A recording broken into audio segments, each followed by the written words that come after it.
Olá, meus amigos e minhas amigas do nosso curso de Jesus da História e o Cristo da Fé. Então, esse vídeo está sendo gravado, é 2 vídeos por mês. Nós já estamos então no quarto encontro e hoje nós vamos estudar Evangelhos Sinóticos. Não vamos ver o que é isso. Mas antes disso, pedir para vocês compartilhar esse vídeo com bastante pessoa. Compartilha com todo mundo. Peça para o pessoal inscrever no nosso canal. Esse canal a gente não é para ganhar dinheiro. Esse canal é para ganhar pessoas para Deus, para melhorar a situação de todo mundo. Quando a gente conhece Jesus, a vida melhora muito mais. Muito bem. Só lembrando novamente que os evangelhos, ele reflete a catequese que era feito nas igrejas primitivas. Por um lado, eles são parecidos entre si, e se deve ao fato de tratar do mesmo assunto, que é Jesus de Nazaré. Por outro lado, eles têm as diferenças, variações. Por quê? Porque além de apresentar a vida de Jesus, eles também estão olhando a realidade de cada comunidade. Então, por exemplo, quando a gente fala de evangelhos, Evangelho segundo Marcos, então nós estamos falando da comunidade de Marcos. Evangelho segundo Mateus, nós estamos falando da comunidade de Mateus. Comunidade segundo Lucas, estamos falando da comunidade de Lucas. E João, comunidade de João. Então, quando a gente vai ler os evangelhos, a gente pode pensar assim: Jesus foi morto, mataram Jesus, no ano 33.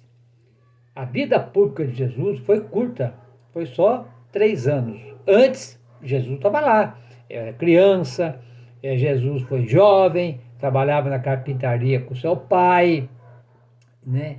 Mas ele não aparece muito na Bíblia, aparece poucas passagens dele da sua infância, que só aparece no Evangelho segundo Mateus e segundo Lucas, e completamente diferente um do outro. Mas ele estava lá, e a gente fica perguntando, por que será que mataram Jesus? O que ele falou que o pessoal não gostou? O que ele fez que o pessoal não gostou? E tem um livro aqui para a gente estudar, o Jesus da História. É um dos melhores livros que eu já li. Tem a letra grande, baratinho, custa seus 10, 12 reais.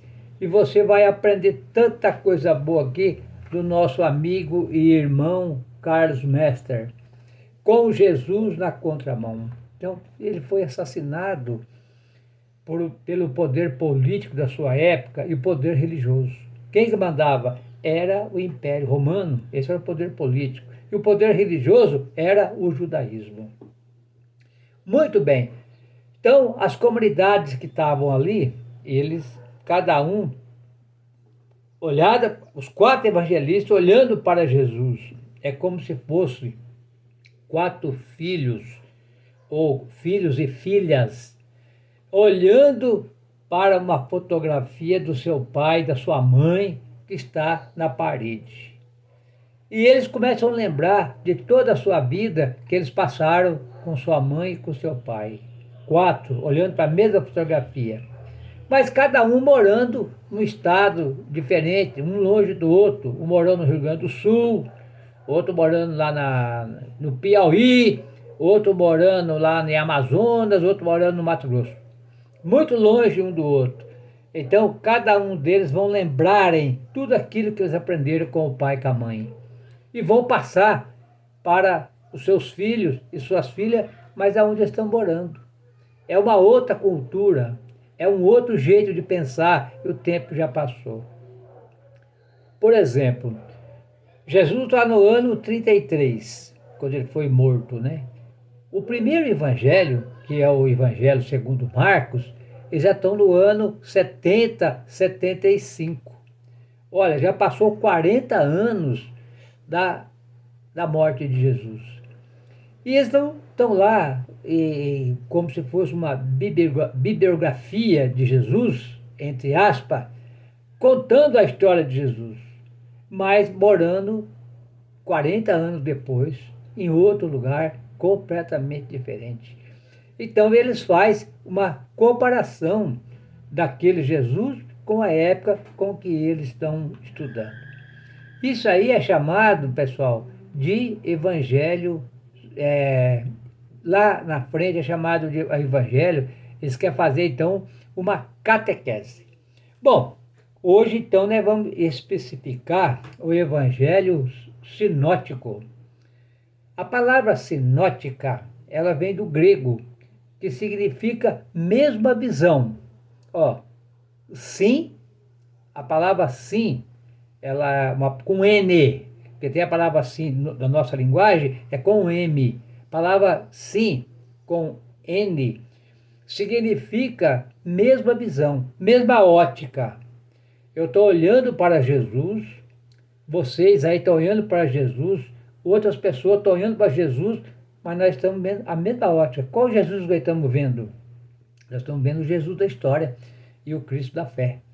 Então, tudo que contar sobre ele. Então, agora, sim, significa igual, significa mesma ótica.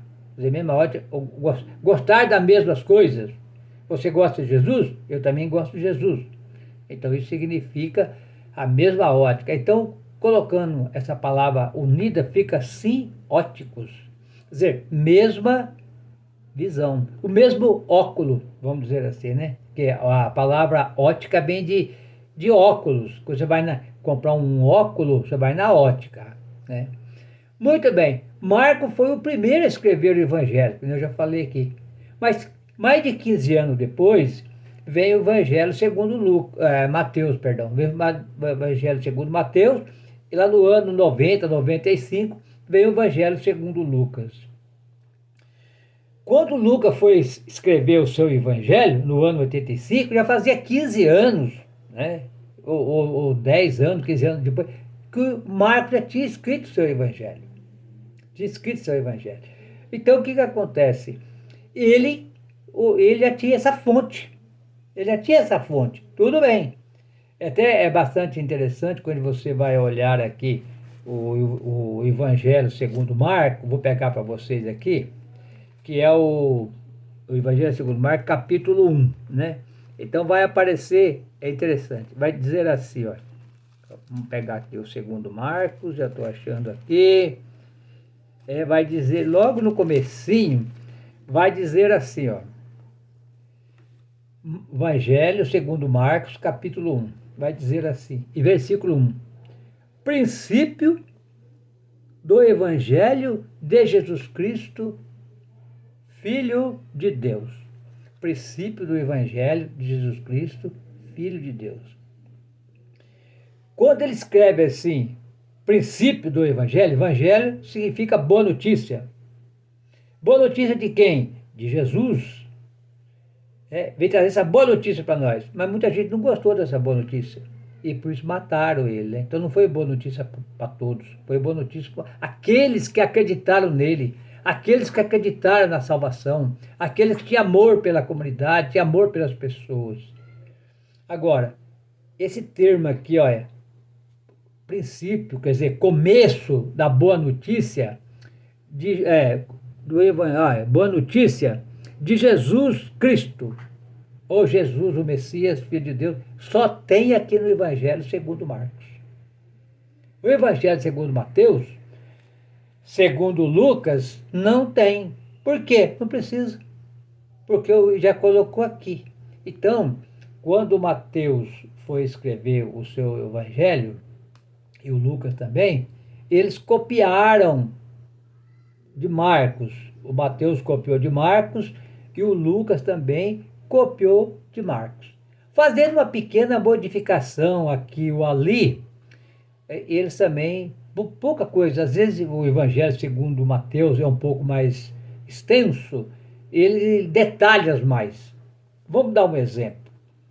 Lá no Evangelho segundo Marcos, no capítulo 8, versículo 27, diz assim, Jesus reúne os discípulos e pergunta, o que o povo vive falando de mim aí? O que o povo acha de mim? O que vocês estão escutando aí? Estou falando que o senhor é um profeta. outro acha que o senhor é o Elias, ou João Batista, ou algum outro profeta. Aí ele pergunta, e vocês? O que vocês acham de mim? O que vocês acham que eu sou? Pedro respondeu, tu és o Messias, o Cristo de Deus. Aí diz o Evangelho que Jesus proibiu severamente que Pedro falasse aquilo. Mais para frente, ele repreendeu Pedro, não fala isso, tá? Mais para frente, o Evangelho diz assim, tá bom, Pedro, você falou isso aí, só que nós estamos indo para Jerusalém. E quando chegar lá, eu vou ser assassinado, eu vou ser morto numa cruz, vou ser julgado, sofrimento, flagelado. Aí Pedro falou assim, Jesus, para com isso. Chamou Jesus de um lado e começou a repreendê-lo, diz o Evangelho. Chamou Jesus do lado e começou a repreendê-lo. Jesus diz para ele assim, afasta-se de mim, Satanás, que você não está pensando como Deus, está pensando como os homens. Essa frase que Pedro começou a repreendê-lo, mas o que Pedro falou? Repreendê-lo, não sei o que é. Aí você vai lá no Evangelho segundo Mateus, tem o que o Pedro falou. Entendeu? Então o Mateus copiou de Marcos, mas ele acrescentou que o Evangelho segundo Marcos é muito curto, é muito rápido. Ele escreveu na época da guerra. Tivemos a guerra do ano 66 até o ano 73 depois de Cristo. E estava acontecendo muita desgraça, muitas mortes. Jerusalém foi destruído, o templo foi destruído e o Marcos estava escrevendo rápido, né? Quem sabe vou morrer também e o pessoal vai ficar sem a boa notícia. Então não deu para escrever tudo. Aí o Mateus e o Lucas foi acrescentando aquilo que o Marcos não colocou. Aí lá em Mateus diz assim que ele fala o que foi que Pedro falou para Jesus. Aí Pedro falou para Jesus, para com isso não vai acontecer, tomara que não aconteça. Aí Jesus repreende ele, né? Então essas pequenas diferencinhas lá e acolá, e vai aparecendo essas coisas aí. Mas na realidade, crianças, o que é interessante aqui, que eles copiou na íntegra. Até aqui está tudo certinho, não tem problema nenhum. Só que apareceu um problema, por isso que chama Evangelho Sinótico, né? O pessoal, até no século XVIII, ou melhor, é isso mesmo, no século XVIII, a Bíblia estava, como ela estava escrita aqui, era o que a gente lia e acabou. Mas quando chegou no século XIX, começou a evoluir. O pessoal começou a olhar aqui, parecer coisa aqui, que não tinha como você seguir. E agora? Será que é isso mesmo? Será que foi uma linguagem simbólica? Será que é metáfora? E começaram a aprofundar. O primeiro que começou a aprofundar isso aqui foi Herbert Marshall, um inglês, no ano 1801. Aí nós já estamos no século XIX.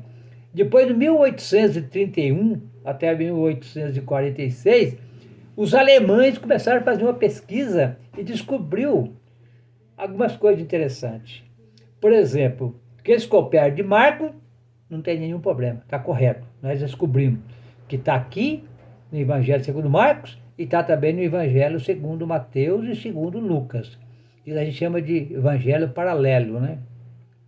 Mas daí descobriram também 250 versículos que estava no Evangelho, que está no Evangelho segundo Mateus e segundo Lucas, e não está no Evangelho segundo Marcos. E agora? Qual foi a fonte? Eles pegaram da fonte do Evangelho de Marcos e agora vai aparecer aqui no Evangelho. Da onde veio isso aí? Aí não sabia. Mas como é que pode, por exemplo, eu estou aqui agora contando a história de Jesus. Aí você está aí no Maranhão, contando a mesma história de Jesus. Pode, eu contando aqui, você contando. Eu vi a história, você também viu. Mas não pode sair igualzinho na literatura. E tem lá no Evangelho segundo Mateus e segundo Lucas, 250 versículos igualzinho. Da onde tiraram isso? Quer dizer, foi copiado em algum lugar. Inclusive, dá um exemplo aqui, é a bem-aventuranças. O Evangelho segundo Mateus tem 8 bem-aventuranças. Felizes os pobres no espírito, felizes os que estão com fome, felizes os que choram, felizes os que pregam a paz, e assim vai, né? Feliz aqueles que cuidam das pessoas. E o Evangelho segundo Lucas tem 4 bem-aventuranças. É um pouquinho menor, mas está igual. Olha lá. Felizes os pobres, felizes os que choram, felizes os que estão com fome, e felizes aqueles que são amaldiçoados. Esses 4 tem lá no Evangelho segundo Mateus e tem também segundo Lucas. E agora? Da onde é que veio isso? Isso eu matei. Além disso também, crianças, o Evangelho, além de ter copiado de Marcos, copiado de Lucas, e pareceu, mas aí chamaram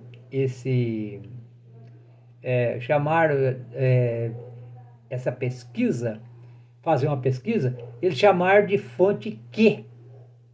Então, o Mateus e o Lucas copiou de Marcos e copiou de uma tal de fonte Q. Mas aonde está essa fonte Q? Fazendo uma pesquisa minuciosa, não descobriu onde está. Então é uma hipótese. Mas tem, porque tá em Lucas e está em Mateus e não está em Marcos. Então deu para entender? Quando foi no ano 1946, olha, 3 anos antes de eu nascer, eu nasci em 49, o pessoal cuidando das ovelhas lá na montanha de Qumran, na montanha de Qumran, e um daqueles pastores caiu no buraco. E ele, lá no buraco, por coincidência, ele achou um rolo, porque o Evangelho, quando foi escrito no começo, era um rolo, não tinha papel naquela época.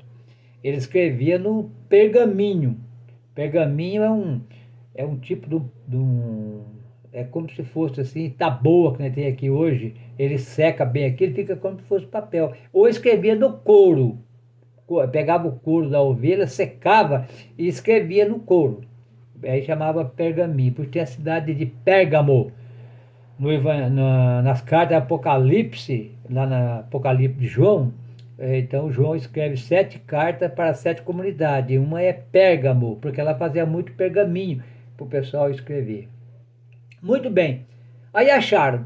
E lá, naqueles fragmentos, na fragmentação, eles acharam alguma coisa parecido que tem em Mateus e que tem em Lucas. Então, com certeza, é muito parecidos. Então, deu para entender? Copiar de Marcos, aí o que tem em Mateus e que tem em Lucas, igualzinho, então veio da onde? Fonte Q. Fonte Q é uma palavra que vem de Quelle. A palavra Quelle, alemã, significa fonte. Então, foi essa fonte que eles acharam. Outra coisa, pessoal, muito importante, que não podemos esquecer, então, copiar de Marcos, o Mateus e o Lucas.